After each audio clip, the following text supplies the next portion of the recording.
আসসালামু আলাইকুম সবাইকে। সবাই কেমন আছেন? দেখেই হয়তো বুঝতে পারছেন আজকে একটা সিড সোয়িং ভিডিও নিয়ে চলে এসেছি। আজকে আমি কয়েকটা নাগামরিচের চারা করব। আমি প্রথমবার নাগামরিচ বীজ থেকে চারা করছি। আপনারা যারা আমার আগের ভিডিওগুলো দেখেছেন তারা জানবেন।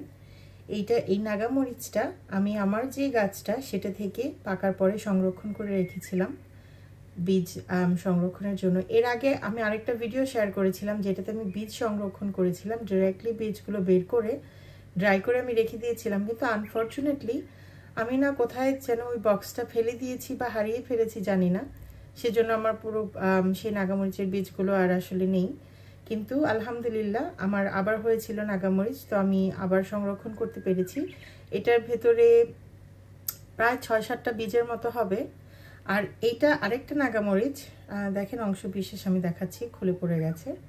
এটা আমার মায়ের বাগান থেকে আমি একটা গাছ সংরক্ষণ করেছিলাম, সেই গাছটা থেকে এই নাগামরিচটা হয়েছিল। এটার ভিতরেও 4-5টা বীজ আছে একই জাতের।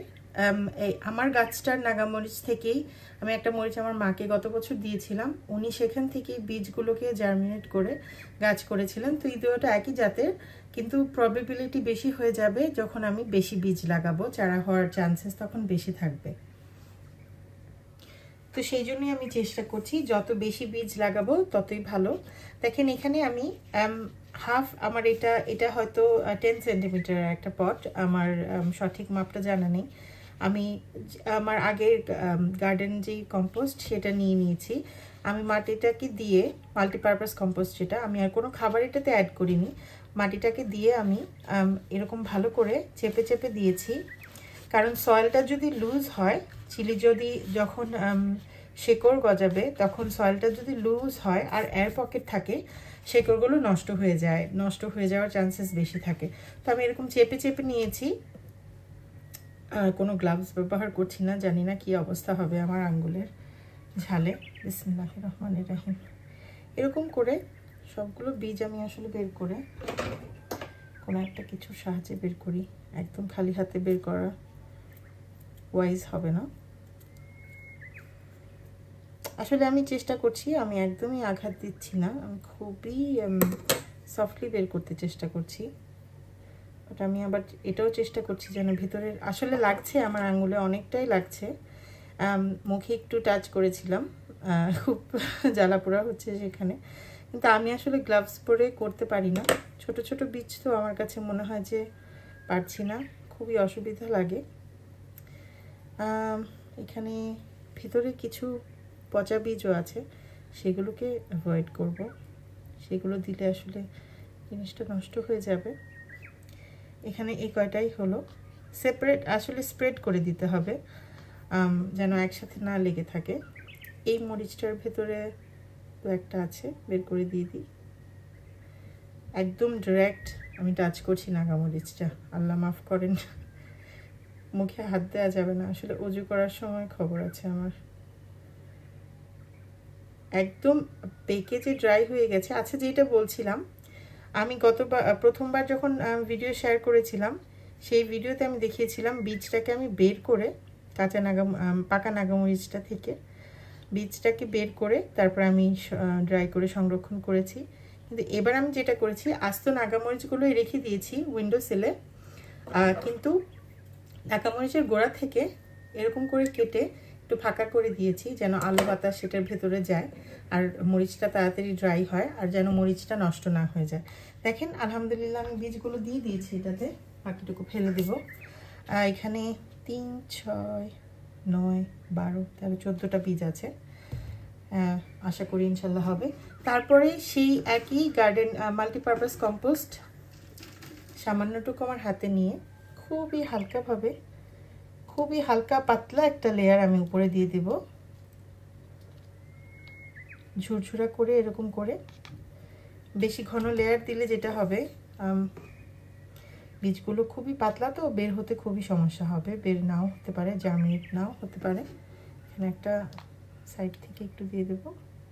আমি কিন্তু খুবই পাতলা লেয়ার দিয়েছি, আমি জানি না আপনারা কতটুকু বুঝতে পেরেছেন। তারপর হালকা আবার হাতের সাহায্যে খুবই আলতোভাবে, খুবই হালকাভাবে এরকম করে চেপে চেপে দেব।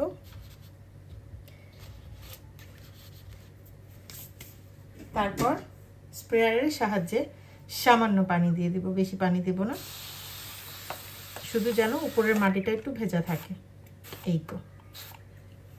তারপর এই ক্লিং ফিল্মটার সাহায্যে আমি সুন্দর করে এটাকে ঢেকে দেব, ডাবল লেয়ার করে দিই আসলে, যেহেতু এটা বড়। এই পদ্ধতিটা আমি আমার মায়ের কাছ থেকে শিখেছি, আর আলহামদুলিল্লাহ আমি অনেক আমার ভাই বোনদের ভিডিও আমি ফলো করি, আমি ওনাদেরও দেখেছি করতে।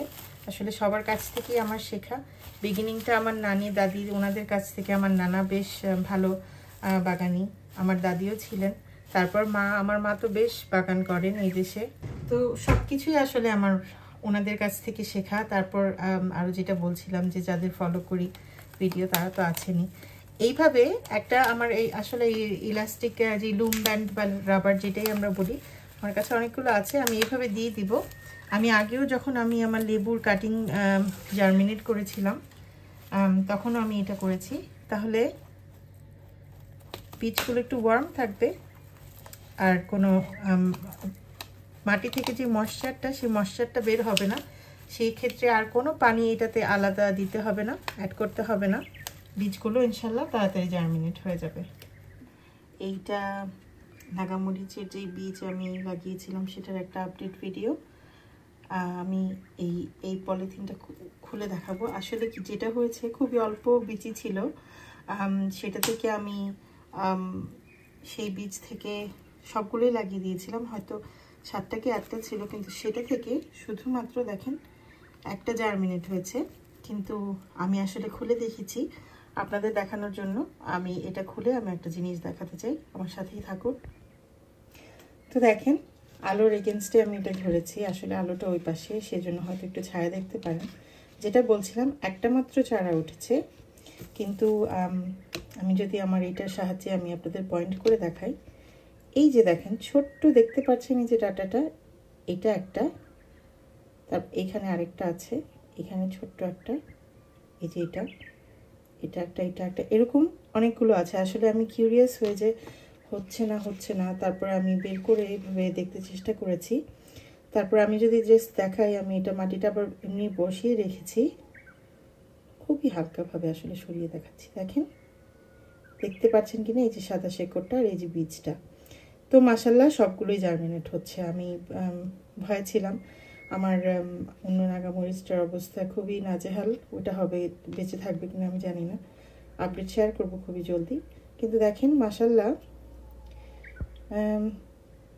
এই যে ছোট ছোট, আরও জুমিং করে, এই যে এটা বের হচ্ছে, এটা বের হচ্ছে এখানে, আর এখানে যে মাত্র মাটিটা খুঁড়ে আমি আবার রেখে দেবো মাটিটা, এখানে একটা দেখেন। তো মাশাল্লাহ আমার নিজেরও আসলে খেয়াল নেই কয়টা দিয়েছিলাম, কিন্তু হোপফুলি ইনশাল্লাহ 4-5টা চারা করতে পারবো। এখানে তো একটা, আমি আবার একটু জুম আউট করি, এখানে তো একটা দেখছেন এই যে চারা হয়ে গেছে মাশাল্লাহ। তো আমি আবার যেটা করব, আমি আমার এই পলিথিনটা যে ক্লিং ফিল্মটা, ওটার মধ্যে খানিকটা ছিদ্র করে দিয়েছি যেন এই গাছটা উপরে থাকতে পারে, আর বাকিগুলো তাদের স্বাদ মতো উঠতে পারে। দেখেন আমি যেটা বলছিলাম, প্লাস্টিকটা আমি আবার রাবারের সাহায্যে এটার সাথে এইভাবে লাগিয়ে দিয়েছি। এটাকে আসলে বের করে রেখেছি, এটা উঁচু হয়ে প্লাস্টিকের মধ্যে লেগে যাচ্ছিল। তো আমার কাছে মনে হচ্ছিল ইনজাস্টিস। প্রথম রোদের আলোতে দিয়েছি, আর ওইগুলো যেন একটু প্রোটেক্টেড থাকে, তাই এইভাবে প্লাস্টিকটা এখানে এখনও রেখেছি। রাতের বেলা আসলে সারাদিনই, কালকে পর্যন্ত সারাদিনই আমার বয়লারের উপরেই ছিল, বেশ গরম থাকে, আর আমি প্রতিদিন একটু করে পানি স্প্রে করে দিয়েছি, কারণ এগুলো জার্মিনেট হচ্ছিল না। আমার মরিচের চারাগুলো খুব তাড়াতাড়ি জার্মিনেট হয়ে গেছে, কিন্তু নাগা মরিচেরটা আসলে খুবই কঠিন মনে হচ্ছিল। যাক আলহামদুলিল্লাহ প্রথমবার করেছি, একটা চারা দেখে স্বস্তি পেয়েছিলাম। তারপর 2-3 দিন আর কিছু হচ্ছিল না, তারপর আমি আমার আজকে খুলে এই প্লাস্টিকটার সাহায্যে খুঁড়ে দেখলাম যে ওগুলো বের হয়েছে। তারপর আবার পানি দিয়ে এটাকে ঢেকে আজকে প্রথমবার রোদে দিয়ে দিয়েছি। সবগুলো যখন উঠবে আমি একসাথে পুরো একটা আপডেট দিব।